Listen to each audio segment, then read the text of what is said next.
si todos me están escuchando y invitar a los ponentes de esta tarde, a los profesores Wilfredo Roballo y Andrés Gómez, eso, a activar sus cámaras para que podamos vernos y empezar a conversar. Andrés. No sé si Andrés me estás escuchando, si por favor puedes, eso ya le están activando por favor la cámara y el micrófono, por favor Andrés.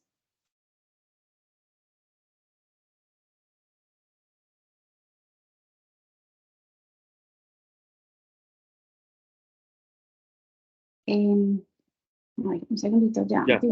¿Listo? Listo, perfecto. Bueno, entonces nuevamente quiero darles la bienvenida a todos y a todas a este seminario de profesores. Quiero agradecer muy especialmente a mis compañeros y amigos Wilfredo Roballo y Andrés Gómez por acompañarme esta tarde, por tener el privilegio de permitirme moderar esta conversación que vamos a desarrollar esta tarde sobre un tema que ha sido un tema polémico, no solamente en Colombia, sino en América Latina, que llama mucho la atención alrededor del mundo, en diferentes contextos del mundo jurídico, como es el Acuerdo de Escazú. El tema entonces al que le vamos a dedicar esta tarde el seminario es, como seguramente los asistentes lo sabrán, simplemente lo aclaro en caso de que hubiera diferentes personas que tal vez no estuvieran al tanto, se trata del llamado Acuerdo de Escazú, que tiene como nombre el Acuerdo Regional sobre Acceso a la Información, la Participación Pública y el Acceso a la Justicia en Asuntos Ambientales en América Latina y el Caribe. Se trata de un acuerdo internacional que fue adoptado en Costa Rica, en Escazú, en el 4 de marzo de 2018 y que entró en vigor el 22 de abril de 2021, que ya celebró su primera cumbre o conferencia de partes este año justamente en Chile, y respecto al cual existen muchas expectativas porque más allá del texto del acuerdo y de los diferentes derechos que desarrolla, por supuesto, hay toda una serie de sectores que consideran como algo sumamente positivo y como un camino importante el que se abre gracias a la aplicación de este acuerdo en los diferentes países de América Latina y el Caribe, mientras que otros sectores de la opinión pública en los diferentes países se han manifestado en contra de, digamos, el modelo de gestión de los asuntos ambientales que propone o que busca desarrollar el acuerdo por diferentes motivos. Este acuerdo, como ustedes recordarán, en Colombia ha estado sujeto a una discusión muy amplia. El acuerdo fue una de las principales conquistas, digamos, la firma del acuerdo fue una de las principales conquistas del paro nacional que se desarrolló en Colombia hace unos años, fue una de las promesas de Iván Duque, el entonces presidente. El acuerdo fue firmado y fue presentado en la última legislatura del gobierno del presidente Duque, y sin embargo, digamos, la oposición tanto del partido de gobierno como de otros diferentes partidos que eran mayoritarios en ese momento, llevó a que finalmente, más allá de la discusión, no lograra aprobarse ningún debate. A diferencia de lo sucedido en esa ocasión, el gobierno del presidente Gustavo Petro presentó nuevamente la ley que ratifica el tratado, la ley de aprobatoria del tratado más bien, nuevamente desde el inicio del gobierno, y gracias, digamos, a las mayorías con las que cuenta el gobierno en el Congreso, el acuerdo fue aprobado, digamos, ya ha sido aprobado por el Senado y ahora va en el primer debate de la Cámara de Representantes, es decir, en realidad solamente le falta la aprobación en la plenaria de la Cámara para convertirse pues en ley la aprobación y pasar obviamente al control de constitucionalidad por parte de la Corte Constitucional, es decir, la ratificación en Colombia se avisora como algo cercano. Y esto contrasta, digamos, de forma muy, muy fuerte con el debate y la oposición tan fuerte que habíamos tenido respecto del acuerdo hace tan solo algunos meses. Más allá del debate nacional, que además no ha sido solamente propio de Colombia, sino de los demás países de la región, hay diferentes aspectos que desde el punto de vista académico, pero también de la práctica de las organizaciones, suscitan muchas dudas y mucho debate respecto de cómo va a ser la implementación de ese acuerdo y de cuáles pueden ser los resultados que puede tener en términos prácticos en los diferentes países de América Latina y el Caribe. Y por eso esta tarde nos hemos reunido aquí con mis dos colegas y amigos para conversar sobre esos aspectos. Vamos a desarrollar el seminario pues como una conversación. La idea es que primero Wilfredo y Andrés van a presentar unas ideas muy sencillas respecto de su postura frente al acuerdo, en unos 15 minutos cada uno, Y luego entonces yo les voy a plantear algunas preguntas, vamos a intentar entablar un diálogo gracias a ellas respecto a los diferentes puntos que ellos han desarrollado. Y por supuesto, vamos a dar el espacio también para que el público que nos acompañe esta tarde y a quienes agradezco por su presencia virtual, tenga la posibilidad también de preguntar y de esa forma, digamos, sea un seminario como los que acostumbramos a hacer en el Departamento de Derecho Constitucional, muy participativo, muy reflexivo, muy crítico, respecto de un tema que, como les decía, pues suscita un debate amplio.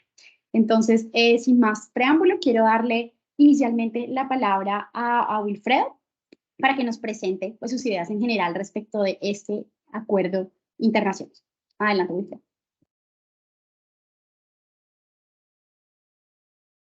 Tienes el micrófono apagado. Ya. Muy buenas tardes todas y todos. Realmente es un placer estar acá compartiendo con mi colega y amiga Natalia. A Andrés no tengo el gusto de conocerlo, pero pues este es el momento de hacerlo.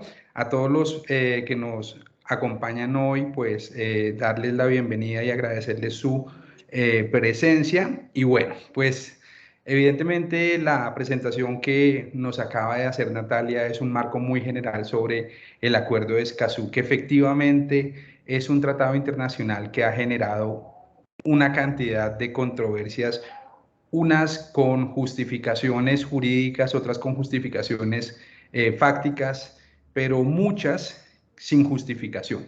Es decir, con justificaciones aparentes que lo único que han hecho es desinformar un poco en relación con lo que realmente es el Acuerdo de Escazú y lo que busca proteger. Y en ese sentido yo creo que es muy importante entrar en el detalle de qué es exactamente lo que establece el Acuerdo de Escazú en relación con los derechos que tienen los estados sobre su territorio, el llamado derecho al desarrollo de los estados, pero también el derecho humano al desarrollo que tenemos todas las personas en nuestra calidad, por supuesto, de seres humanos. Y por supuesto, yo sí quisiera plantear desde esta primera parte de mi intervención, por supuesto, para someterlo a una discusión, la idea de que hay que desmitificar el Acuerdo de Escazú como un tratado que tiene más peros que beneficios, sobre todo si miramos cuál es el objeto y fin del tratado, que está perfectamente mencionado en el nombre. Lo mencionaba Natalia hace unos minutos, el Acuerdo de Escazú realmente lleva como título Acuerdo Regional sobre el acceso a la información ambiental, la participación pública y el acceso a la justicia en América Latina y el Caribe. Y eso se resume pues como un acuerdo de Escazú porque fue el lugar donde se llevaron a cabo las negociaciones. Y este es un tratado internacional bastante interesante, muy importante de hecho desde mi perspectiva, en tanto que es el primer acuerdo regional vinculante sobre derechos humanos y medio ambiente. Es decir, donde por primera vez se cogen estas dos variables y se ponen a dialogar conjuntamente, porque evidentemente en otros tratados internacionales de derechos humanos los temas medioambientales habían estado mencionados, ya fuese de manera principal o de manera accesoria, pero nunca habíamos tenido un documento en términos convencionales donde se pusiera de presente la necesidad de entablar una relación directa, franca y sobre todo de protección entre los derechos humanos y el medio ambiente. Y en ese sentido creo que este tratado pues tiene una gran virtud y es precisamente responder a unas necesidades de una comunidad internacional, pero sobre todo de una región donde la naturaleza y la biodiversidad se encuentran en una circunstancia de amenaza latente, permanente, que nos ha dejado pues unos desastres en términos ambientales bastante preocupantes. Si entrar en detalles, porque no quisiera ponernos a hablar de cifras, porque las cifras claramente nos llevan a ciertas discusiones, las miles de hectáreas de selva, de bosques andinos, de selva amazónica, de ecosistemas que son únicos en esta parte del planeta y que eventualmente serían los únicos también en el planeta, pues consideran justo la necesidad de que la comunidad internacional, y en este caso América Latina y el Caribe, se pusiera de acuerdo en relación con crear unas obligaciones internacionales en relación con eso. Y por supuesto no es una iniciativa que nace de América Latina y el Caribe, sino que esto pues está inspirado en los principios de Río, principalmente el principio número 20, donde se hace un llamado para que los estados regionalmente empezaran a desarrollar avances multilaterales en pro de la democracia ambiental regional. Y ese es el Acuerdo de Escazú, digamos, resumido de una manera muy puntual. Pero sin embargo, lo que nos interesa a nosotros y sobre lo que yo quisiera pronunciarme es precisamente sobre ese tipo de obligaciones, que implican las obligaciones del Acuerdo de Escazú para los estados. ¿Y por qué? Precisamente ese es el punto sobre el que yo quiero centrar mi participación el día de hoy y someterlo, por supuesto, a esta discusión. Pues básicamente porque se dice mucho sobre lo que significan las obligaciones de acceso a la información ambiental, a la participación pública y el acceso a la justicia. Ya que se ha dicho que estas tres circunstancias, que no son otra cosa que derechos para las personas naturales, para los ciudadanos de los países de la región, pues son una clara afrenta o un atentado directo contra la soberanía nacional de los estados, incluso llegando a afirmar que estas obligaciones suponen dejar a los estados sin sus leyes nacionales e incluso someterlos a sanciones económicas internacionales. Y como les digo, el problema aquí no es de posiciones jurídicas, sino de desinformación, porque cuando uno va y revisa el texto del tratado, pues evidentemente esos no son los efectos que generan este tipo de derechos. Pues bien, definitivamente el acceso a la información, el acceso a la participación y el acceso a la justicia no son como tal una afrenta contra la soberanía nacional.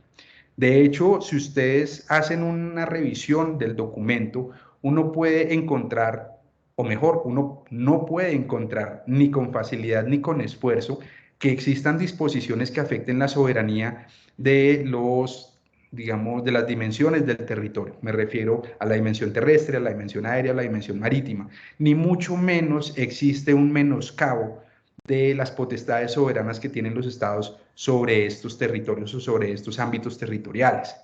Eh, Eso es muy fácil digamos, de encontrar o de percibir si uno hace una lectura no muy atenta del artículo tercero, donde hablan de los principios de la implementación del acuerdo, y allí se destaca precisamente que existe un principio de soberanía permanente de los estados sobre los recursos naturales.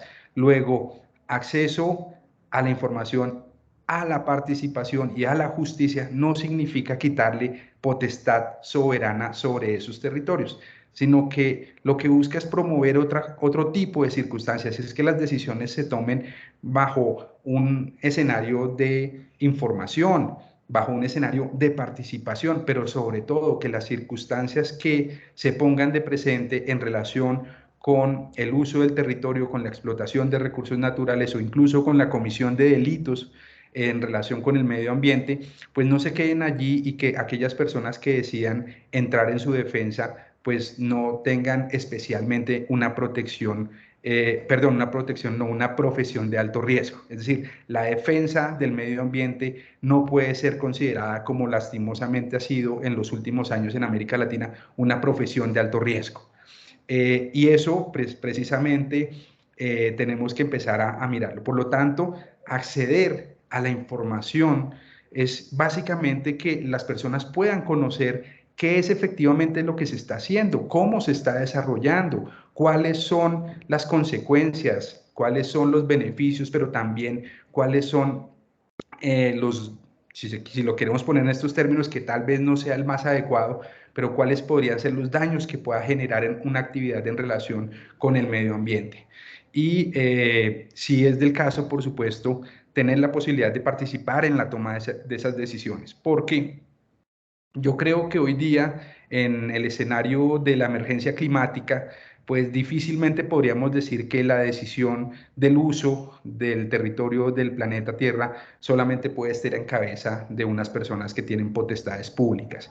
Y ahí entraría una discusión que no quisiera entrar en este momento, pero que es muy pertinente que se haga, y es la discusión entre la autoritas y la potestas, ¿no? quien tiene la potestad es el que decide, pero eso no quiere decir que es quien tiene la autoridad para hacerlo. La autoridad parece que la deberíamos tener nosotros, las personas que somos los que habitamos en el territorio, y evidentemente pues allí hay una discusión muy fuerte que es la que nos lleva a este escenario. Pues bien, asimismo quisiera tener en cuenta que esos derechos que ustedes se imaginarán que no son mayores derechos, es decir, este tratado además ni siquiera uno podría decir que creó estos derechos de acceso a la información, de participación y de acceso a la justicia, porque son derechos que ya estaban consagrados tanto en tratados de derechos humanos como en otros acuerdos multilaterales de carácter ambiental, solamente que están matizados a un escenario en particular en la relación medio ambiente y derechos humanos. Pues bien, asimismo, quisiera pasar a un segundo punto. Habría que mirar si el hecho de reconocer estos derechos y de haberlos plasmado de cierta manera con unas prestaciones que están en cabeza de los estados que deciden ratificarlo, es saber si un tribunal internacional podría pronunciarse sobre las decisiones internas que los estados van tomando con ocasión de sus políticas públicas económicas o de desarrollo económico.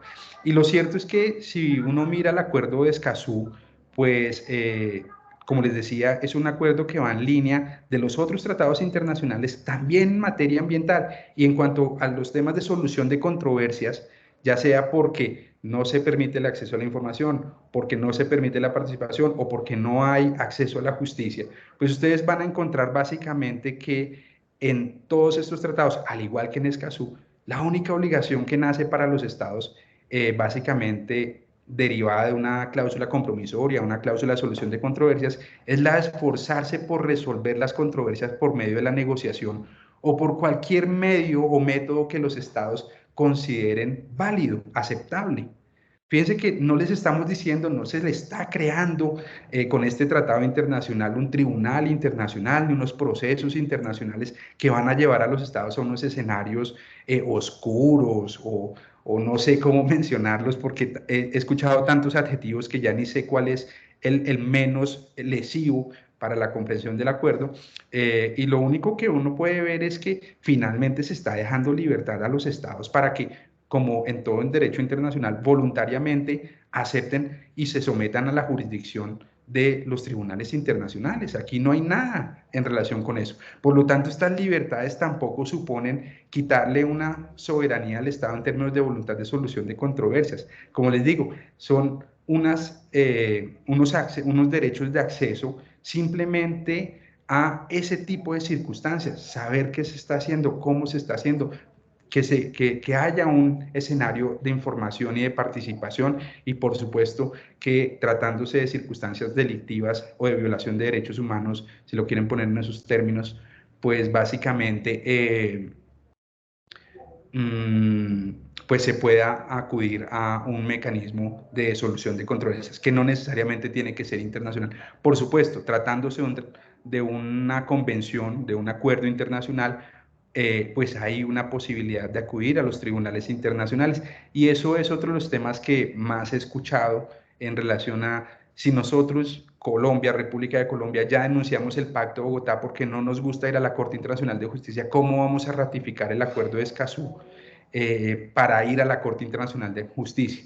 Y yo debo decir que el Acuerdo de Escazú no obliga a ningún Estado a someterse a la Corte Internacional de Justicia, a ningún Estado, ni lo obliga a ir a una jurisdicción específica, solamente le dice soluciónelo de una manera negociada, y pues evidentemente allí tenemos todos los mecanismos del derecho internacional. Entonces, lo que quiero entrar en detalle, y yo sé que ya el tiempo se me va agotando, es que estos derechos no son unos derechos que están excesivamente cargados de circunstancias que violen soberanía, porque eso no es así.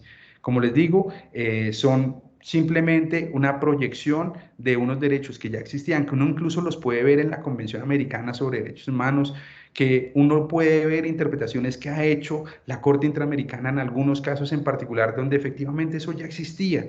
Aquí lo que se pone es en clave esa relación en particular, derechos humanos y medio ambiente. Y bueno, Finalmente, un tema muy particular que creo que con esto agoto el tiempo, y es pensar si este acuerdo de Escazú de cierta manera supone un riesgo para el desarrollo económico y la seguridad jurídica de los proyectos de inversión, sobre todo pues extranjeros, pero también proyectos de inversión nacionales que los estados han decidido pues implementar o aceptar. Y lo cierto es que pensar en eso es poner palabras que el acuerdo en ningún momento ha establecido, y es hilar demasiado delgado, de cierta manera, desviando el real objetivo del acuerdo. El acuerdo de Escazú, a mi modo de ver, realmente lo que hace es aumentar y garantizar la seguridad jurídica, la transparencia, la rendición de cuentas.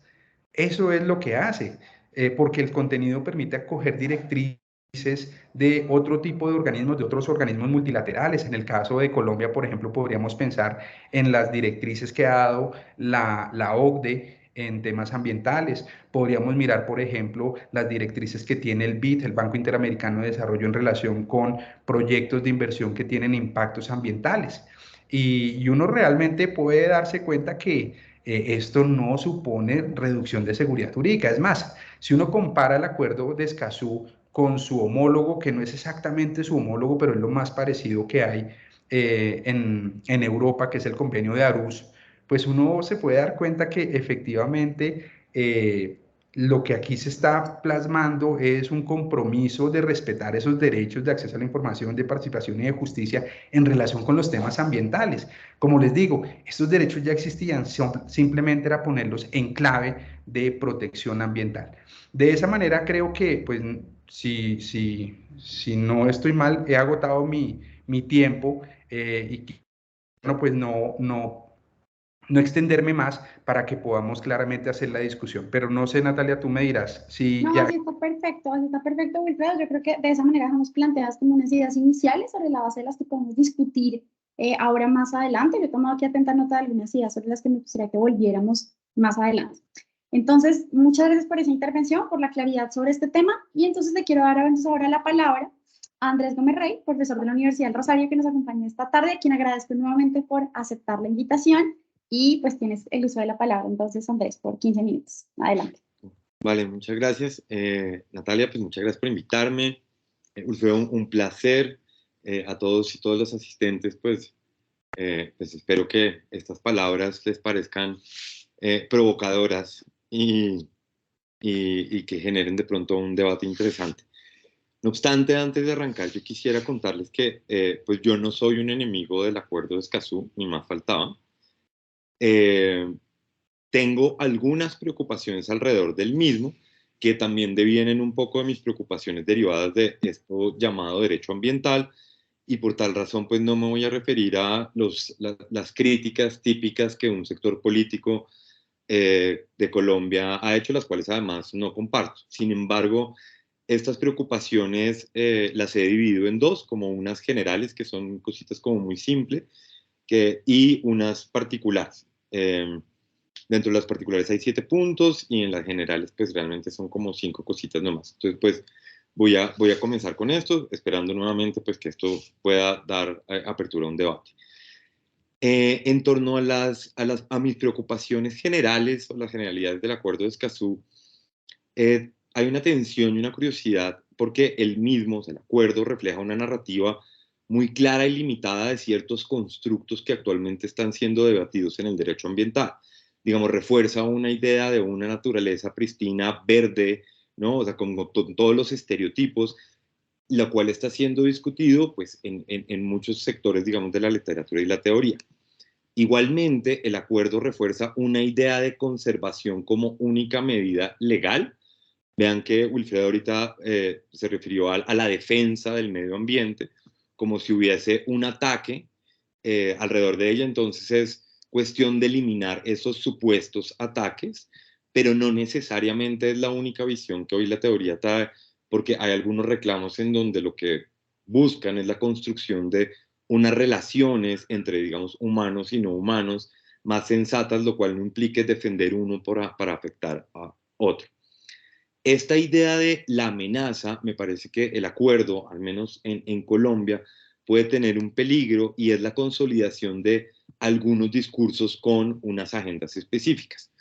Uno de los discursos que hoy está de moda, digamos, es la deforestación, y la deforestación ha tenido o ha cristalizado unas acciones estatales en torno a minería ilegal y a cultivos ilícitos, siendo que la deforestación presenta unas razones muchísimo más amplias y más complejas, las cuales son invisibilizadas generalmente o antes por el Ejecutivo Nacional, y entonces permite que estas ideas de conservación, naturaleza y la idea de amenaza tengan un actuar estatal, digamos, como con una agenda muy específica.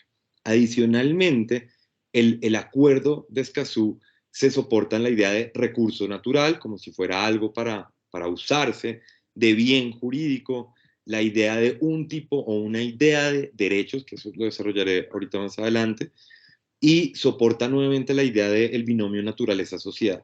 Por un lado, la naturaleza la descubrimos y la describimos, y la sociedad la construimos y la entendemos, cosa que hoy en día está siendo muy discutido, y eso me parece muy problemático porque el acuerdo pues soporta, por decirlo de alguna manera, lo que la literatura crítica está presentando, y sobre todo el derecho ambiental crítico.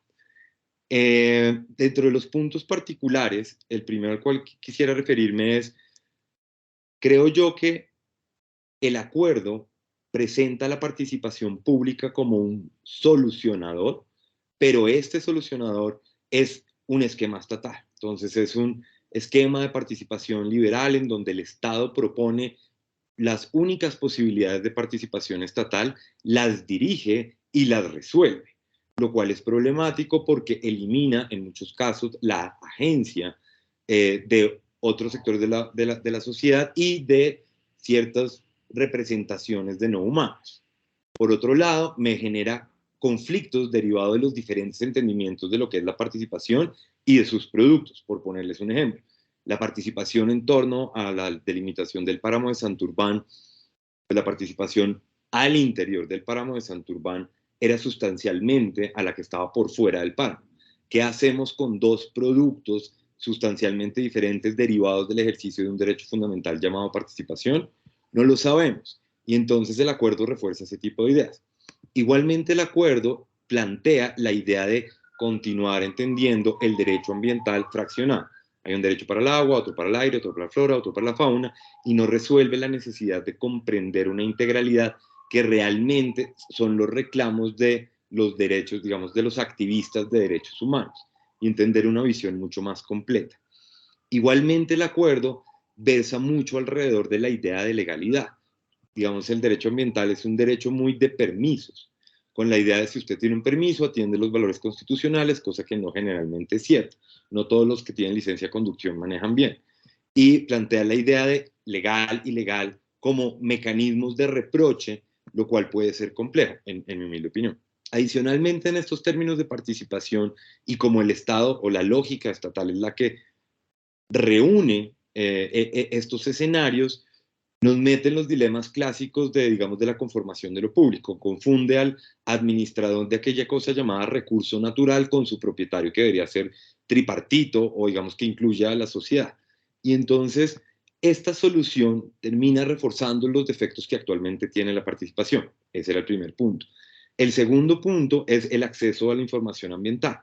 El acceso a la información ambiental es otro de los pilares del acuerdo de Escazú, pero desafortunadamente refuerza la idea de la ciencia y la técnica como algo neutral, pacífico, cierto, apolítico y bueno, eliminando las discusiones políticas e históricas que hay en la conformación de la ciencia o en la fabricación de la misma, en digamos, dilema del cual el derecho no escapa. Por otro lado, invita a que sean los estados los que resuelvan el dilema de la demarcación, es decir, decir qué es conocimiento válido y qué no es conocimiento válido, qué es ciencia y qué no es ciencia, y conforme a ello tome decisiones, siendo que hay saberes, sobre todo en un país como el nuestro, en donde hay disputas locales alrededor de eso. Por otro lado, el acceso a la información puede llegar a ser impositiva, porque una cosa es que a uno le transfieren la información y otra cosa es poder tramitarla realmente, ¿no? Por poner un ejemplo muy coloquial, y sabiendo que este además es un escenario como muy privado, no sé, les cuentan que les hicieron algo que personalmente es difícil para ustedes. O sea, les pusieron los cuernos. ¿Y ustedes qué hacen con eso? O sea, como, bueno, tengo la información, qué bueno. ¿Y qué? El acceso a la información también implicaría mecanismos para poder tramitar la información, para poder, más allá de comprenderla, es manejarla y obrar alrededor de ella, y el acuerdo llega hasta esta idea de transferida la información, hay justicia, lo cual pues es un salto argumentativo muy grande. Por otro lado, este acceso a la información impulsa la utilización selectiva del derecho y de los argumentos técnicos que están rodeados, o más bien de los cuales el ambiente está rodeado, como utilizaciones selectivas normativas, geográficas, personales, naturales y otras, ya que como hay material jurídico para otro, pues aún amplía la posibilidad de, más allá de hablar de discrecionalidades, de una selectividad en el uso del derecho. Y por ello, pues aumenta el sistema de hablar de diferentes formas del mismo derecho, una forma de pluralismo legal, por decirlo de alguna manera. El tercer punto es la creación y el fortalecimiento de capacidades y la cooperación, que trae el acuerdo también como uno de sus pilares. Nuevamente es impositivo por muchas razones. Uno, porque elimina e invisibiliza los saberes locales construidos en un país tan plural como el nuestro. Y por otro lado, impone la lógica de impacto y daño y lo define. Pues el acuerdo no, pero permite que alguien sea el que defina qué es el daño e imponga esa lógica para todo el mundo, siendo en nuestro caso el derecho ambiental. Al ser recibido por esa área del derecho, pues va a impedir las ampliaciones de aquellos daños que estén por fuera de lo legal, de los permisos y como de estos estereotipos clásicos del, digamos, como de la doctrina liberal ambiental. Y eso pues a mí me parece complejo. El otro punto es el desarrollo sostenible como pilar del acuerdo, porque el desarrollo sostenible al final, pues si bien es un principio, es un manjar para los operadores jurídicos, es un aspecto muy indeterminado. Yo sé que hay tres bolitas y que supuestamente en la mitad está el desarrollo sostenible, sin embargo, en la operación burocrática esto termina justificando decisiones políticas que pueden ir para un lado y para el otro, y además hay connotaciones dispares de lo que entendemos por desarrollo y desarrollo sostenible. Por tal razón, el Acuerdo de Escazú refuerza la idea, digamos, del liberalismo tradicional alrededor de qué es desarrollo sostenible, lo cual ha sido muy discutido por movimientos sociales de base. El otro punto que quiero tratar es la protección a los líderes. A mí me parece que es vital en un país como Colombia que esto ocurra.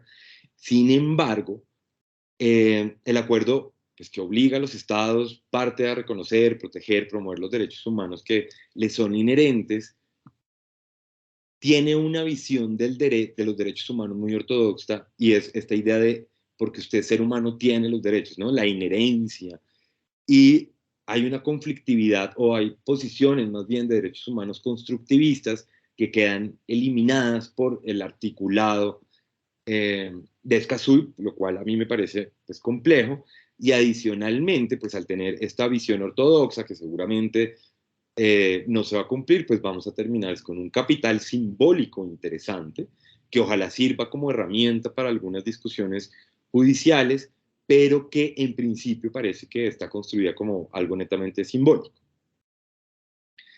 El otro punto son unas cuestiones procedimentales, porque, digamos, a manera de ejemplo, el artículo 8, creo que en el numeral 3, establece como que hay que considerar las circunstancias, que cuando esto sea aplicable, cuando los estados puedan, entonces me crean unas voluntades de los estados que, pues si suena muy bien, muy lindo, Escazú, aunque para mí muy liberal, puede ser que dependa absolutamente del arbitrio de un estado.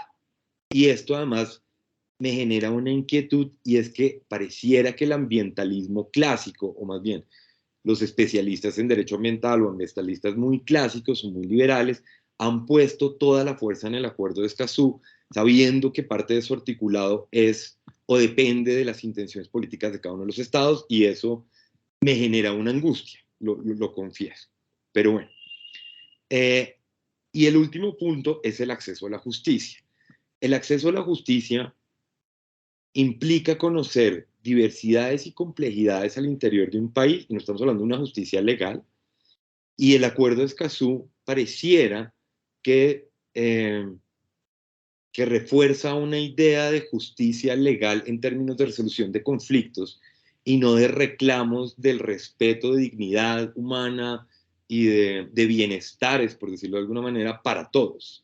Va a reforzar la idea que si el Estado cree que tiene la razón, es la ciencia que hay que plantear, pues esto es lo que, este va a ser el resultado jurídico, lo cual nuevamente se conecta un poquito con la cooperación, porque pareciera que la cooperación puede ser una forma de disciplinar desafortunadamente las construcciones de conocimiento colectivas que existen en el país. Y mi última conclusión, y con esto cierro, es que el acuerdo de Escazú pareciera, y esto lo digo con todo el cariño del mundo y el respeto, que más allá de tener un aspecto reflexivo, ha sido un mecanismo de visibilización personal y de hacer carrera política y académica de algunas personas.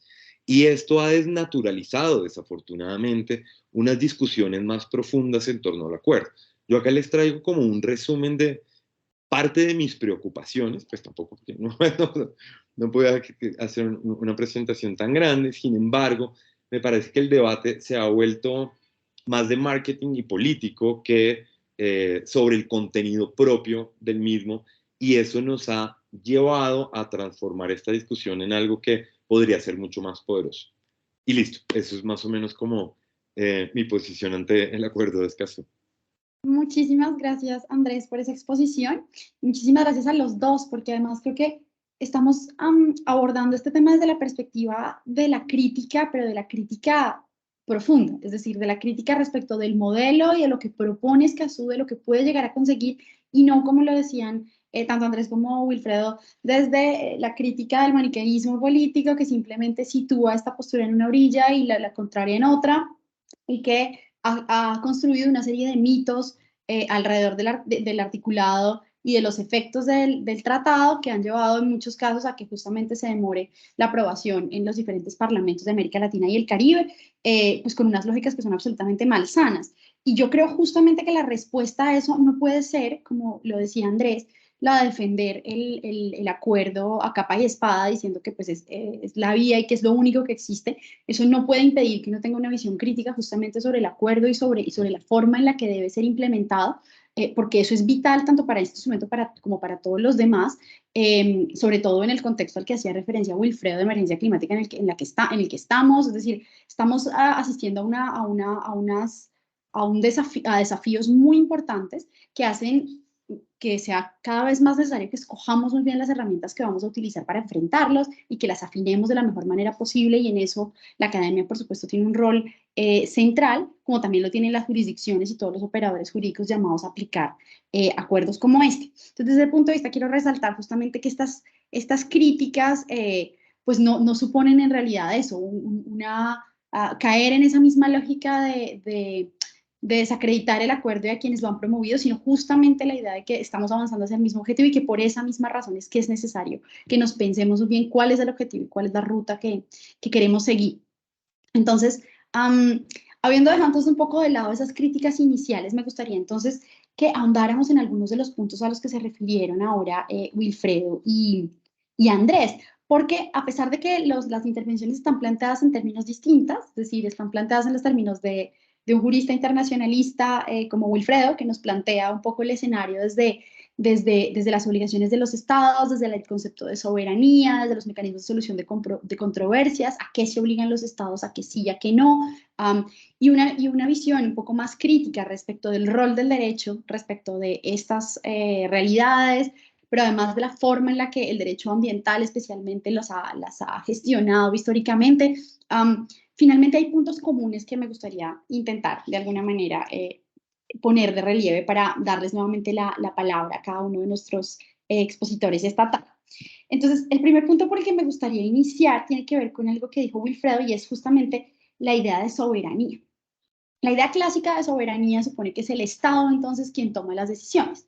Y cuando se dice Estado en la teoría liberal clásica, como diría Andrés, pues uno está pensando en las autoridades públicas y en un sistema de democracia representativa muy bien constituido, en el cual hay unos funcionarios que tienen dentro de sus competencias la de dar permisos, la de gestionar, la de tramitar, la de tomar las decisiones, digamos, y de alguna forma eso repercute en el bienestar o en el interés general. Es como la teoría clásica. Quienes se han opuesto al Acuerdo de Escazú en alguna medida han atacado esa idea, han dicho que el acuerdo pone en jaque, digamos, el concepto de soberanía sobre los recursos naturales nuevamente, porque le da la posibilidad a actores que no hacen parte de quienes normalmente toman esas decisiones, de participar, de incidir, y que esos actores no solamente son nacionales, sino que también pueden ser internacionales. No solamente se están refiriendo a estados, por supuesto, sino a ONGs y a diferentes grupos, digamos, de incidencia en cuestiones públicas. Sin perjuicio que, como lo decía Wilfredo, digamos, esa idea de que es que el Estado va a perder su competencia sobre su territorio sea absolutamente digamos, inexacta. Lo que sí es cierto es que el acuerdo pone, digamos, de relieve una forma de tramitar las decisiones que tienen impacto ambiental, que es, digamos, no digamos completamente novedosa, pero que sí de alguna manera obedece a una forma de soberanía distinta, que entiende el Estado no solamente desde las autoridades públicas, sino con una participación, una incidencia, que Andrés diría seguramente insuficiente, de las comunidades, pero intenta abrir esa brecha, ¿sí? Entonces me gustaría un poco que intentáramos dialogar como primer punto sobre esa cuestión. Es decir, lo que está planteando Escazú en desarrollo del principio 10, del principio sobre democracia ambiental, de la declaración de Río, es una forma, es decir, es una apuesta que parte del presupuesto de que la mejor forma de tomar las decisiones ambientales es con la participación de los afectados o de quienes pueden resultar afectados. Y eso ha sido visto de alguna forma como un desafío para el concepto de soberanía clásico. Quisiera simplemente por preguntarles a los dos como en primera medida, Wilfredo sobre todo, si él considera que efectivamente ese desafío puede existir, sin que eso implique reconocer que el Estado pierda competencia respecto del manejo de sus recursos o de su territorio, ¿cómo podría ser leído eso desde el punto de vista internacional? Y preguntarle a Andrés justamente por la crítica tan fuerte que ha hecho sobre esto, ¿en qué medida entonces esa incidencia se queda corta? Y si lo que se requiere entonces es replantear ese concepto de soberanía, o si desde un punto de vista más crítico aún, pues el concepto en sí mismo habría que repensarlo, dejarlo de lado o darle una vuelta para que efectivamente la decisión sobre estas cuestiones sea una decisión que refleje realmente una visión más global, que no parta pues de esta separación entre lo público y lo privado. Esa sería como una primera pregunta que me gustaría hacerles a los dos. Y simplemente les voy a plantear, bueno, hagamos esa y si quieren ya volvemos sobre las otras, pero me parece que puede ser un punto de inicio de esta discusión. Entonces, Wilfredo. Vale. Bueno, Natalia, muchas gracias. No te estamos viendo. Ya. Ok. ¿Listo? Sí, Vale, perfecto. bueno, muchas gracias, Natalia, por esas conclusiones muy atinadas que vas haciendo, hilando las dos intervenciones que efectivamente están vistas desde dos áreas jurídicas distintas. Yo creo, y me voy a ir metiendo también un poco para hacer un poco más de discusión dinámica con Andrés, que de cierta manera sí hay unos avances en relación con el concepto de soberanía en este tratado. Yo considero que el concepto de soberanía clásica, donde el Estado y sus autoridades son los únicos que toman decisiones, pues ya está mandada a recoger y estamos en un escenario de gobernanza distinto, donde efectivamente otros sujetos, actores o incluso grupos de interés tienen la posibilidad de al menos participar en el debate. Eso para un escenario de derecho internacional clásico era impensable. Hoy día el Estado ya no tiene esos mismos márgenes de acción, esos mismos márgenes de discusión, pero sobre todo de exclusión de algunos. Hoy le toca discutirlo con ellos y de todas maneras los rezagos de esa soberanía todavía existen y eso creo que está completamente demostrado en lo que dice Andrés al referirse que lastimosamente las obligaciones se quedan de cierta manera cortas porque parece ser que es toda la voluntad de los estados, pero lastimosamente el tema es que el derecho internacional parte de la voluntad de los estados y ellos no van a dejar que les quiten más competencias. Eso por un lado, pero por otro lado, digamos, atendiendo a teorías de globalización, de derecho global, uno podría darse cuenta que ese concepto de soberanía ha venido cambiando. Y ha venido cambiando y esto uno lo puede ver a partir, por ejemplo, de postulados como el de Blondin o el de Cole Krugman en relación con los bienes públicos globales, donde efectivamente la discusión definitivamente no cabe entre los estados y el concepto de soberanía ya no es soberanía nacional, sino soberanía inteligente. Y ese término de soberanía inteligente me llama mucho la atención porque definitivamente muestra que la decisión no solamente está tomada en interés nacional digamos, de un Estado, sino que tiene que ir en interés de todos los que puedan resultar eventualmente afectados. Y en ese sentido me da la impresión que sí empiezan a haber unas concesiones, por supuesto no tan amplias como uno esperaría. Yo estoy completamente de acuerdo con lo que mencionaba Andrés, porque uno esperaría de este acuerdo algo muchísimo más carnoso, si lo queremos poner en esos términos, algo mucho más amplio. Pero ya haberle logrado sacar a los estados algunas de estas concesiones, creo que de cierta manera debe resultar digamos, favorable. Esta discusión uno la puede poner en unos términos coloquiales como que yo estoy viendo de repente, y discúlpame Andrés si malinterpreto, eh, yo diría que se puede ver el vaso medio lleno y en la misma posición con la intervención de Andrés uno podría decir, bueno, yo no lo veo tan medio lleno, sino más bien medio vacío.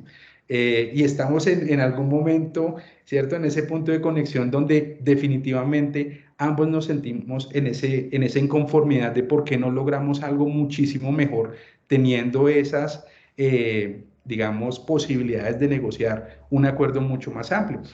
Sin embargo, yo creo que las concesiones que han venido haciendo los estados, si bien no son lo que uno esperaría, pues muestran que el camino está yendo hacia ese rumbo. Hoy puede ser el Acuerdo de Escazú y estas reuniones que hacen los estados parte seguramente harán que precisamente el Acuerdo de Escazú tenga una regulación interna mucho más amplia de lo que dicen las obligaciones internacionales, porque eso lo quisiera destacar en particular. Los términos del Acuerdo de Escazú, efectivamente, como dice Andrés, hacen que los estados empiecen a desarrollar voluntariamente y soberanamente muchas de las circunstancias que allí se mencionan. Sin embargo, yo creo que en las asambleas de los estados parte, en las reuniones y en las cumbres de los estados parte, es posible que ellos mismos empiecen a presionarse para darle un mayor alcance a esas obligaciones, porque las obligaciones son genéricas y tal vez eso podría permitir precisamente que empecemos a ampliar ese catálogo de obligaciones y el nivel de protección medioambiental y que razonemos no solamente en términos antropocéntricos. Es posible, digamos que yo tengo la esperanza de que es así, porque precisamente cuando el tratado internacional por lo menos no limita a decir no, sino que permite la discusión, ahí es, en ese ámbito de discusión se podrían lograr algunas ganancias adicionales a lo que ya el Acuerdo de Escazú permite. Pero bueno, esta es digamos, la primera respuesta para dar paso también a la de Andrés.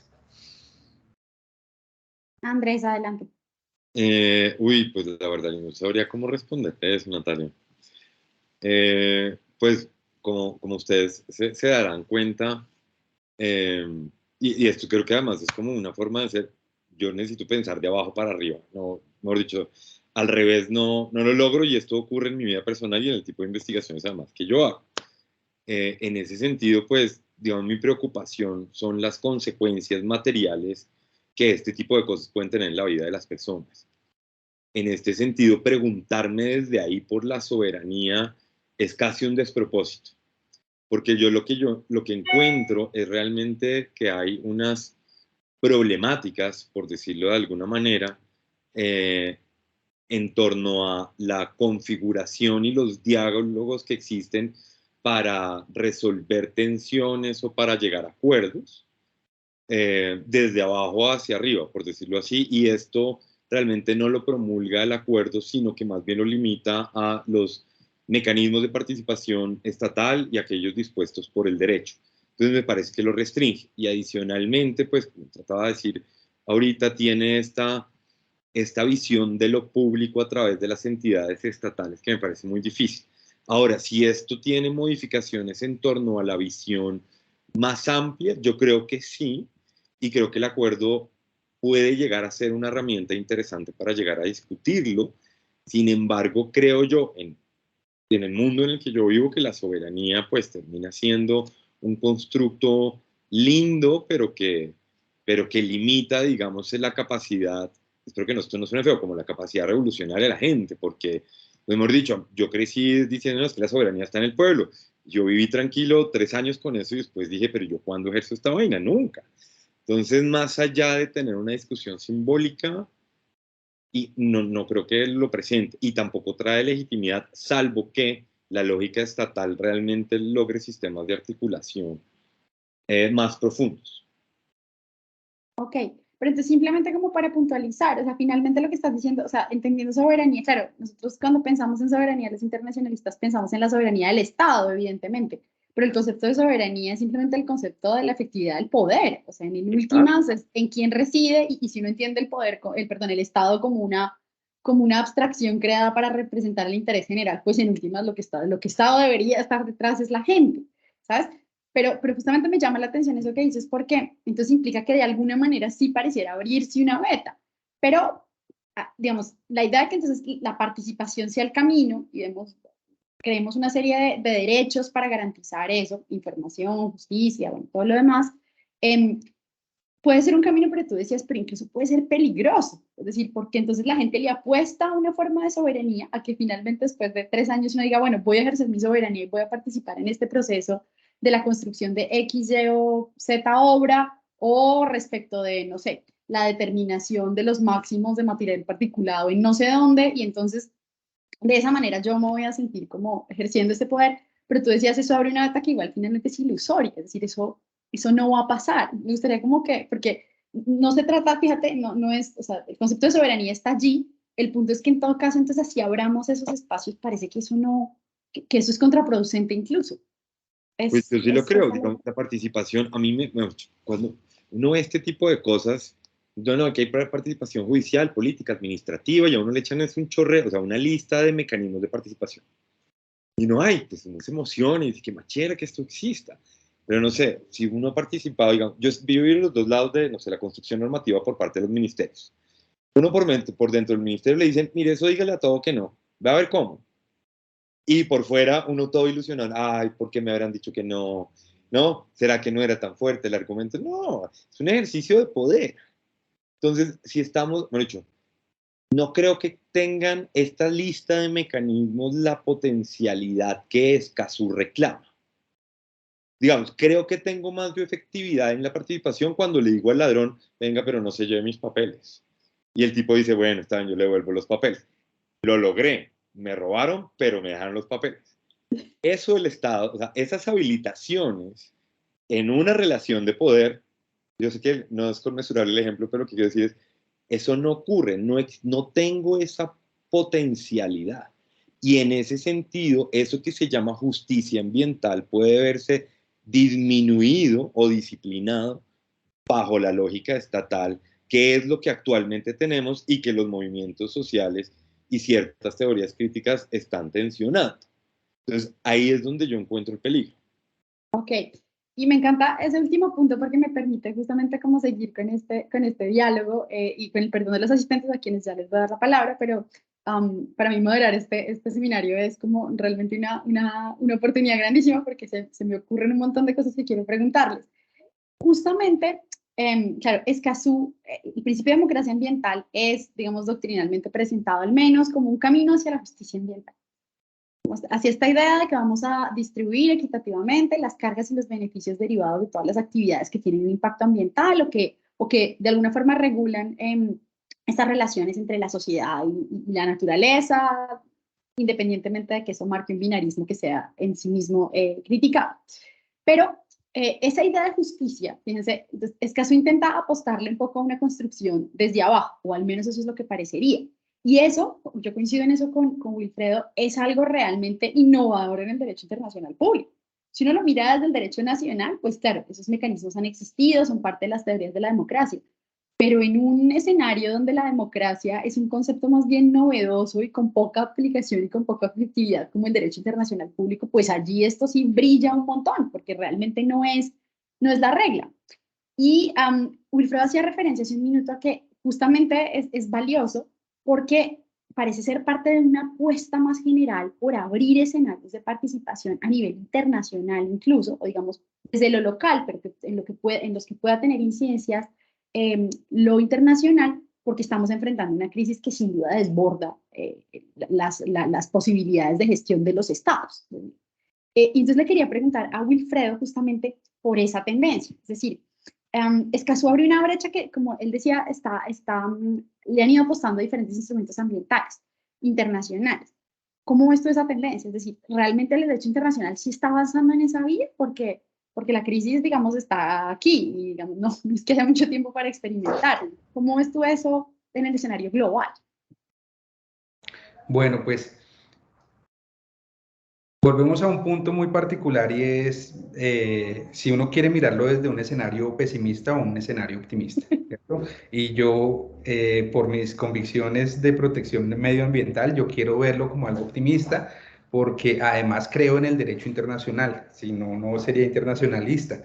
Y de cierta manera, yo creo que muchos de los instrumentos internacionales en este momento y muchas de las conferencias internacionales han mostrado que en esa apertura se ha logrado algo muy particular que el derecho internacional carece en muchos de los escenarios y es algo más de legitimidad. Naciones Unidas siempre ha sido criticado por ser un escenario de discusión política donde las decisiones pues son completamente vacías, porque sí, se toman las decisiones y uno pues dice, oiga, qué maravilla, y yo también comparto lo que dice Andrés desde el derecho internacional, yo digo, oiga, qué maravilla estos mecanismos del derecho internacional, y uno cuando los ve en la práctica uno dice, oiga, pero tan maravillosos. Sin embargo, lo cierto es que algunas de las evoluciones que han mostrado estos escenarios de participación multiactor han generado ciertos escenarios de legitimidad en los que al menos ya sentar a las partes de una discusión en un escenario internacional, cada quien a dar su opinión y pensar en que esto se puede reglamentar con compromisos, primero de orden moral, los cuales no sirven mucho, después a los políticos, es decir, a los compromisos políticos que tampoco sirven digamos, en mayor medida, y finalmente a los jurídicos, donde uno esperaría que la eficacia es mayor y en algunos casos pues nos han defraudado, pero en otros casos no. ¿Qué quiero decir con esto? Yo lo que quiero decirles es que esos escenarios más legítimos donde la discusión es abierta y donde efectivamente ese principio de democracia ambiental empieza a dar sus primeros pasos, pues nos puede llevar a pensar en que en un momento determinado todos tendremos que darnos cuenta que las decisiones se tienen que tomar en pro de algo y ese algo pues tiene que ser la protección medioambiental, si no esta vaina se va a acabar. Y yo creo que se va a acabar finalmente, pero no creo que se vaya a acabar antes de que por lo menos la humanidad, la comunidad internacional, intente por lo menos coordinar sus esfuerzos en ese sentido. Yo en relación con eso creo entonces que definitivamente la gobernanza global no es la solución a este problema, sin lugar a dudas que no lo es. Las soluciones están más en una suerte de concientización universal, tanto de las personas como de aquellos que desarrollan cierto tipo de actividades, como también los que toman las decisiones. Pero yo creo que los escenarios de gobernanza global por lo menos pueden concientizar a la gente o poner en el debate la necesidad de considerar esta nueva posibilidad. Y eso pues a los estados de cierta manera no les gusta y yo sé que muchos son hipócritas en decirlo. No vayamos muy lejos. Hace 2 semanas en la Asamblea General de las Naciones Unidas uno escuchaba los discursos y uno dice, hombre, donde se cumpliera el 0.5% de lo que dice allí, pues este mundo sería distinto, ¿no? Y uno podría ver incluso los ositos cariñositos por el mundo y todo el mundo pues feliz y contento y aquí no habrían problemas. Pero evidentemente son discursos políticos y lastimosamente las relaciones internacionales y la diplomacia nos han llevado a eso. Por eso el nivel de, digamos, de desidia, el nivel de desconfianza a este tipo de circunstancias. Pero no porque hayan fallado, quiere decir que siempre vayan a fallar. Y el acuerdo de Escazú muestra por lo menos un primer nivel de esperanza a nivel regional. Y yo creo que si en algo tenemos muchas coincidencias todos los países de América Latina y el Caribe, pero en una que seguramente parece que nos está uniendo es esta, es la preocupación ambiental. Y los órganos de derechos humanos ya nos los han puesto de presente, y aunque los estados son reticentes, ya parece que empiezan a familiarizarse con los temas. Y eso es un primer paso. Lo que pasa es que son pasos muy lentos y son pasos que pueden ser tardíos. Ese sí es un tema que no podemos obviar y que no podemos esconder. Entonces, pues la verdad es que tú pones unas preguntas muy difíciles y por eso no tiene que darle tanta vuelta a la cosa. Esa es la gracia, esa es la gracia. ¿De acuerdo? Estoy aquí vengándome por todos los estudiantes a los que les han hecho preguntas difíciles. Andrés. No, yo estoy de acuerdo que el acuerdo representa un potencial estratégico, político y emancipador interesante. Y yo quiero que se ratifique. Ya quiero ver qué pasa, además, cómo la gente lo va a apropiar jurídica, o legal y extralegalmente hablando. Sin embargo, algo pero una pregunta sincera, usted, decía usted que la parte de la solución es que nosotros también hagamos cosas y que todo el mundo se concientice. A mí me da la sensación, digamos, que producto de la participación internacional, los países económicamente más poderosos, que sacan litros y litros y litros de agua, dijeron, no, si todo el mundo tiene un cepillo de bambú, se salva el mundo. Y hay un traslado de responsabilidad a través de la imposición de soluciones individuales que se constituyen en un discurso internacional al cual está yendo la política. Esto para decir que la participación internacional en términos estatales constituye un escenario adicional de adoctrinamiento, siendo que las necesidades pueden ser diferentes, que ese es el reclamo que planteaba, no que restrinja escenarios de participación y que por primera vez se hablen de estas cosas, más que la forma en la cual se tratan y las cristalizaciones que implican, pues traen unas problemáticas que solamente se discuten además como un poco desde este lugar del mundo, ¿no? Entonces es una preocupación, no sé, ¿usted qué piensa? O sea, lo del cepillo de bambú era como para, pues, ¿no? La solución individual típica, ¿no? No gastemos agua, bueno.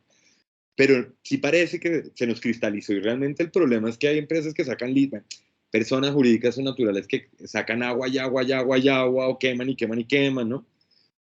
No si yo reciclo mi latica de anchoas o no, ¿no? Sí, no, estamos completamente de acuerdo. Y ahí hay un tema muy particular, y es que los discursos de muchos que son efectivamente globalizadores, ¿no? Y hipócritas además, porque claramente muchas de las empresas a las que estamos haciendo referencia, y que no vamos a nombrar porque eso no tiene sentido acá empezar a señalar, pero lo cierto es que ellos han encontrado unas respuestas muy blandas, para ellos, quiero decir, y pues para el derecho ni que hablar, en estos procesos de responsabilidad social empresarial, y es que ustedes también tienen que poner de sí, porque si no, las empresas no les pueden solucionar eso, o discursos tan terriblemente fuertes, pero de cierta manera verdaderos, como ustedes comunidad tienen acceso al agua, tienen acceso a las vías, acceso a la educación, acceso a la salud, ¿por qué esta empresa se los ha dado y no porque el Estado se los dio? Ahí hay unos temas, y por lo menos entonces ahora respétennos nuestra actividad, porque si no se explota tal recurso natural, entonces ustedes igual se van a morir, pero no por la contaminación, sino se van a morir de hambre porque el Estado se olvidó de ustedes. O sea, estamos completamente de acuerdo. El problema es que aquí hay que primero sincerar el discurso. Y aquí todo el mundo tiene que decir qué es lo que hace y qué es lo que no hace, y eso precisamente es uno de los malestares que genera Escazú, porque el acceso a la información pública significa que estas personas digan qué fue lo que hicieron, qué fue lo que no hicieron, y ahí empiezan a pisarse callos, y entonces, uy, se me va a dañar el negocio. Y si se me daña el negocio, recuerde que ya no va a haber carretera y no va a haber recursos para su hospital. Entonces, más bien, y de verdad, porque el ejemplo me parece maravilloso, pues más bien sabe que compre un cepillo de bambú, pero déjeme seguir explotando y no moleste. Y yo estoy completamente de acuerdo con eso, Andrés. Esto no, es que no es un tema discursivo. Y en eso tenemos que empezar a cambiar. Y la academia tiene que demostrar esto. O sea, esto no es un adoctrinamiento, no, esto es un tema que nos desborda como humanidad. y si no se empieza a hablar en los términos que se debe hablar, pues ni qué decir. Y esto es lo que pasa en el Congreso. Y por eso en el Congreso esos debates tan paupérrimos y tan pobres en relación con una circunstancia de esas. Es más, o sea, yo creo que es mejor ni siquiera hacerlos para no quedar en ridículo. Yo creo que la próxima vez, y discúlpenme decir esto, pero la próxima vez que se vaya a discutir en el Congreso el acuerdo de Escazú, es posible que el senador vaya con el caballo y la familia del caballo. Y, y, ahí y ellos también tendrán derecho a participar según esa No, teoría no vamos a entrar en la discusión del caballo porque aquí nos podríamos quedar. Sí, Pero, no, a lo que pero de acuerdo en que efectivamente lo que se trata aquí es decir, es una manifestación más de la desigualdad en la distribución del poder. Escazú le apuesta de alguna manera a poner una parte del poder en las comunidades por la vía de la participación, pero finalmente eso no resuelve el problema porque no resuelve el problema de la distribución de poder, que en últimas es el que nos tiene donde estamos. Pero bueno, voy a cortar aquí esta conversación. Vamos a pausarla un segundo para darle la palabra a las personas que están solicitando el uso de la palabra y que quieren hacernos algunas preguntas. Entonces, hay un invitado en la sala que está registrado como Alexander, que tiene la mano levantada hace un ratito. Entonces, si quieres, Alexander, adelante con tu pregunta. Creo que a ver si lo pueden habilitar para que use el micrófono. A ver si yo lo puedo hacer, pero no estoy segura.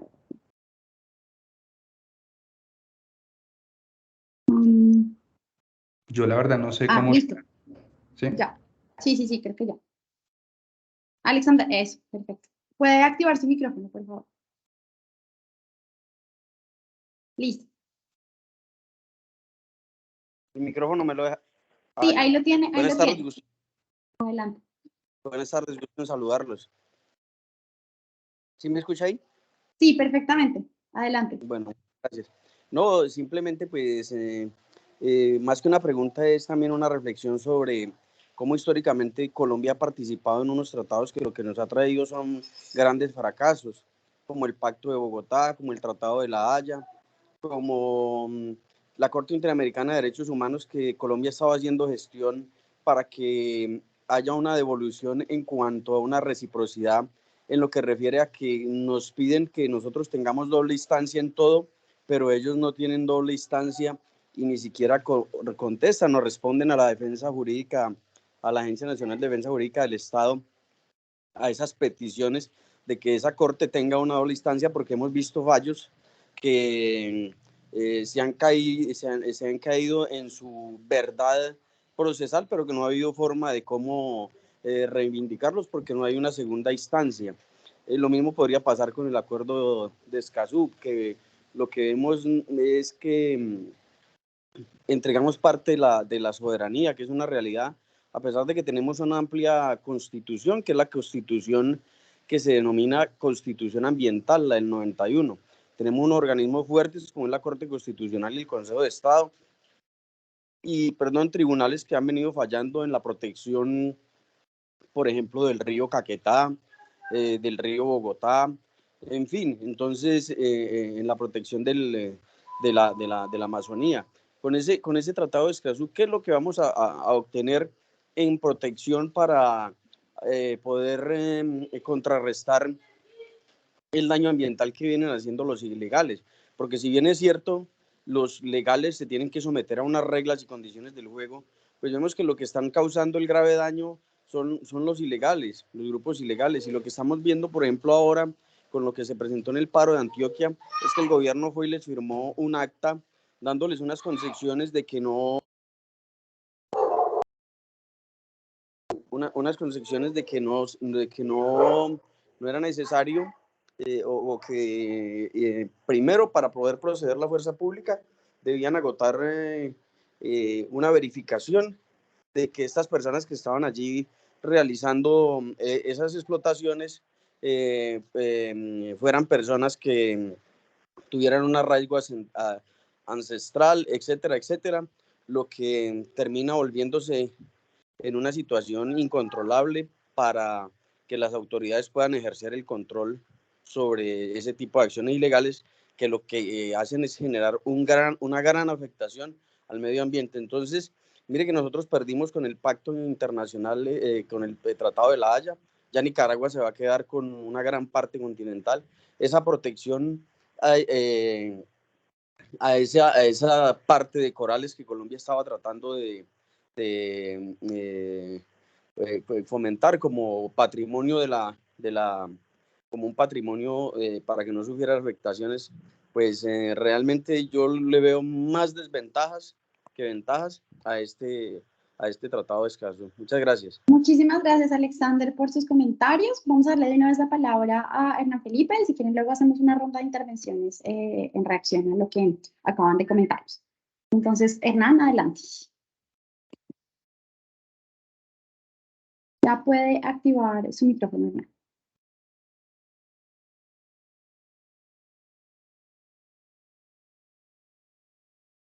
Digo que no lo deja. A ver.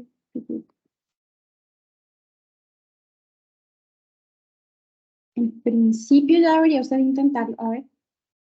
Voy a intentarlo nuevamente a ver si de pronto.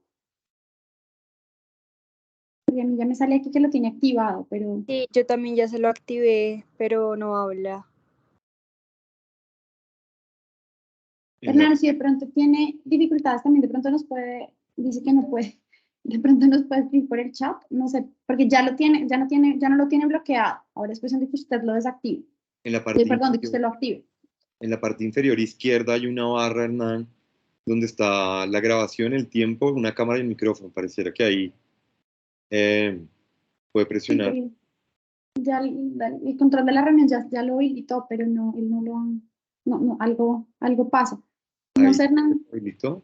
Ahí se habilitó. No está bloqueado. O sea, en este momento está desactivado, pero si usted le da clic al icono del micrófono, lo puede activar.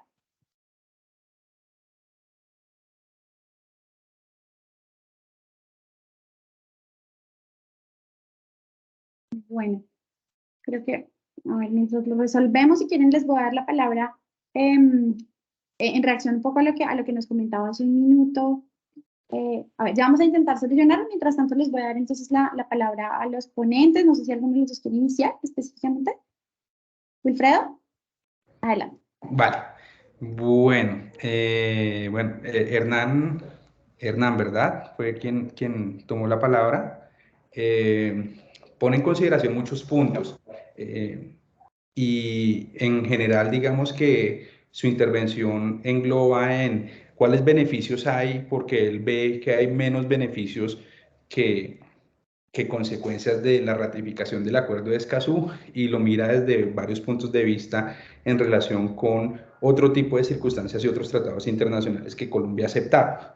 Yo, digamos, no estoy de acuerdo con él en muchas de las cosas que menciona, pero el ánimo no es de entrar a discutir sobre lo que ha pasado en la Corte Internacional de Justicia con la controversia con Nicaragua, porque ahí pues también el discurso de quienes ejercieron la defensa internacional del Estado, pues es un discurso que tiene sus matices. No es tan cierto que el Estado colombiano digamos, en sus potestades soberanas haya protegido la reserva de biosfera Seaflower como dice que se protegió.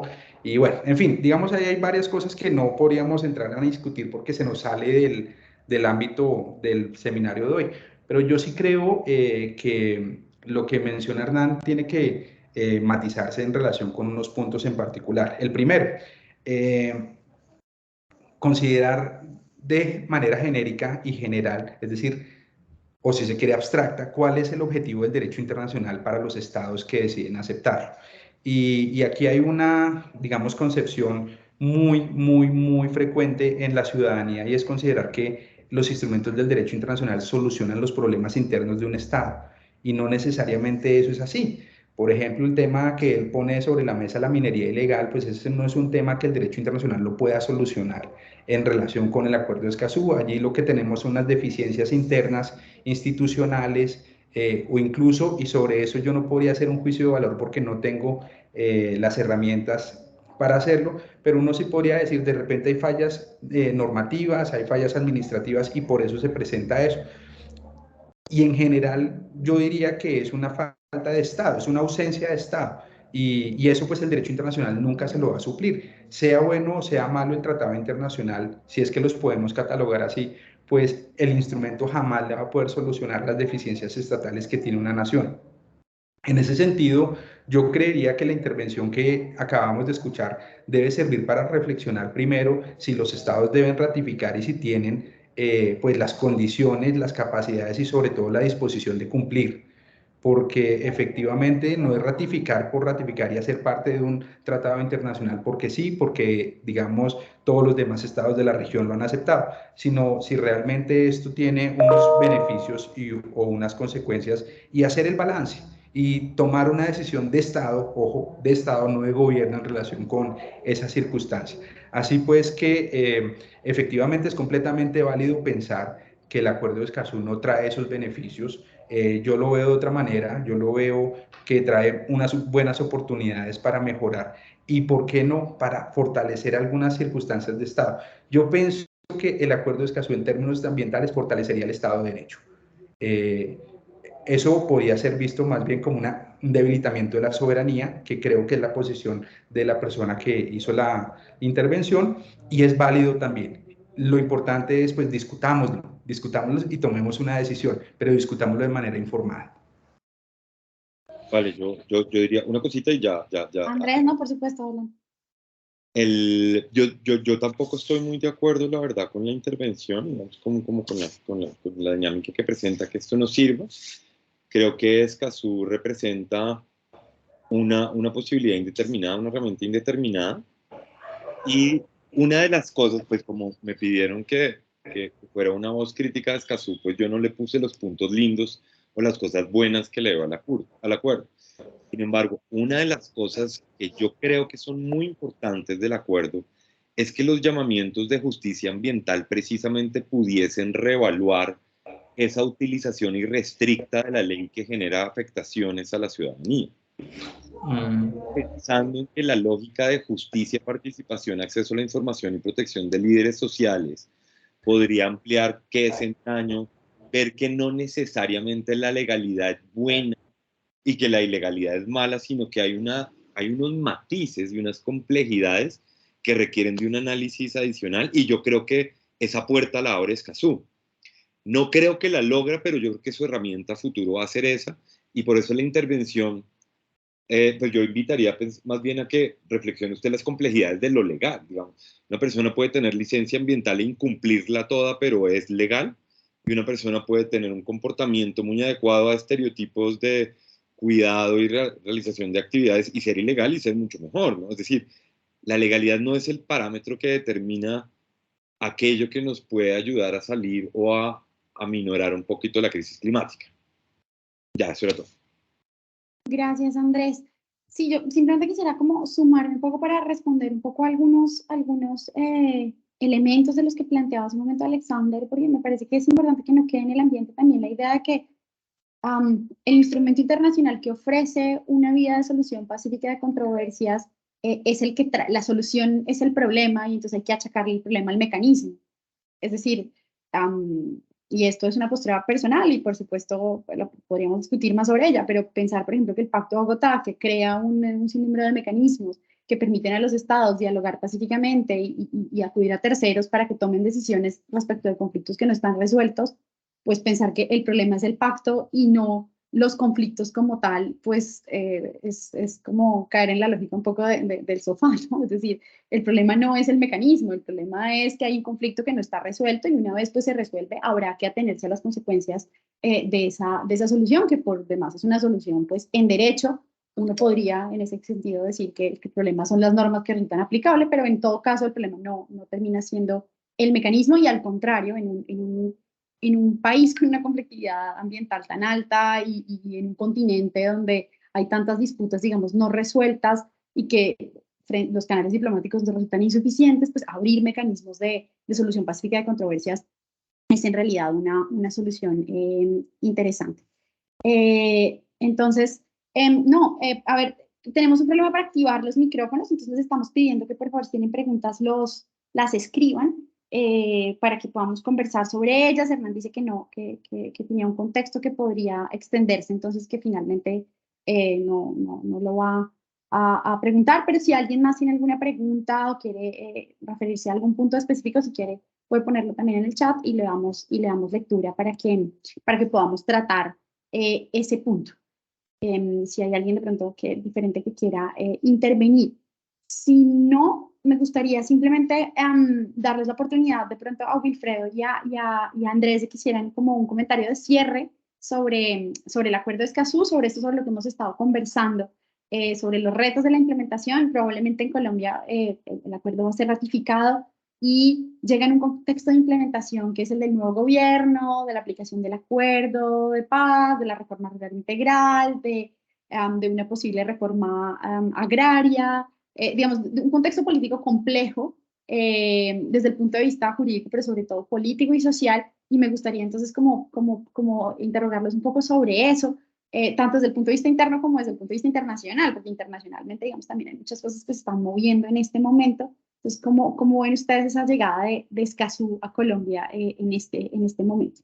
Quisiera entonces empezar por Andrés para invertir un poco el orden de las intervenciones. Adelante. No, pues yo el otro día hablaba con alguien que pareciera que el tiempo es mucho más favorable, o sea, digamos, que no se haya dado en las legislaturas anteriores puede llegar a ser beneficioso precisamente para la implementación del acuerdo, porque sí pareciera que hay una preocupación por estos temas, una relectura del derecho en términos o en clave de justicia ambiental, y eso me parece interesante. Sin embargo, pues yo creo que la fuerza no va a depender del acuerdo, mejor dicho, lo que tanto tú, Natalia, como Wilfredo decían, es que, o sea, si tenemos un problema no se arregla con sacar una ley, ni con firmar un tratado, pues eso también sería una visión como un poco ingenua. Sin embargo, creo que sí representa una oportunidad y por el escenario político que antes no teníamos.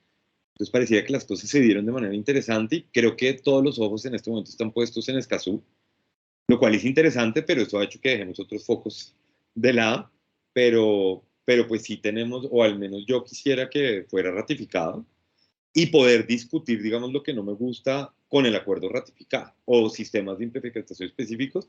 Entonces, pues nada, yo simplemente pues felicitar a las personas que han estado detrás de esto y pues que ojalá se dé. Muchas gracias, Andrés. ¿Wilfredo? Vale, varias cosas. Yo creo que estoy completamente de acuerdo con Andrés en lo que acaba de mencionar, y es que el escenario tanto nacional como internacional es absolutamente favorable a unos propósitos como los que tiene el Acuerdo de Escazú. Es decir, parece que se están alineando los astros para que las cuestiones ambientales tengan un nivel de discusión distinto, o al menos un nivel de discusión. Es que no sé si antes existía en los términos como los plantean ahora.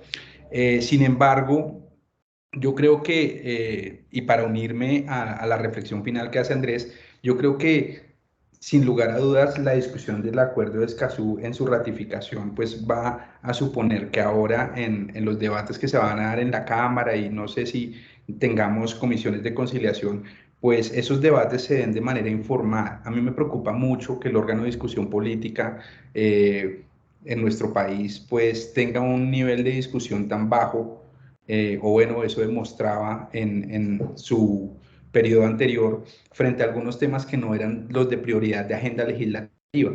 Es decir, yo no estoy diciendo que ellos no tengan ni las capacidades, sino era un tema de interés. Como no hace parte de la agenda legislativa, pues estas discusiones no las vamos a hacer. Y cuando se hacían, evidentemente se hacían con muy poca información o con información verídica.